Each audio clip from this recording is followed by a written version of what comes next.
We recently released a video about the Alaskan government seizing a $95,000 plane over a passenger carrying a six-pack of beer. And you had some questions. Michael writes, "The beer never made it to where it wasn't supposed to be, so no crime."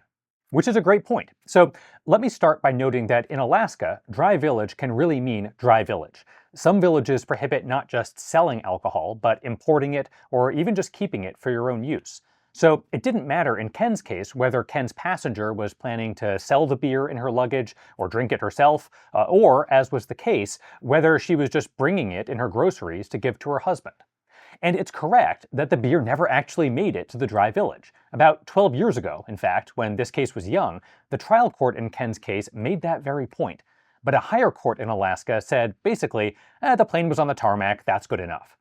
And of course, all this culminated in the decision we're asking the US Supreme Court to review now. The Alaska Supreme Court's ruling that even if Ken knew about only a six-pack of his passenger's beer, that's still enough to forfeit the airplane. Zach asks, did he ever get his plane back, since it was 13 years ago? So yes and no. The state seized the plane in 2012. In 2013 or 2014, the state trial court first said the forfeiture was a no-go, so at that point, Ken got it back. But during that year or two, the state had kept the plane in such poor condition that Ken had to put in a bunch of time and money getting it fixed. But he's been in possession of the plane ever since, as the case has wound its way through the court system.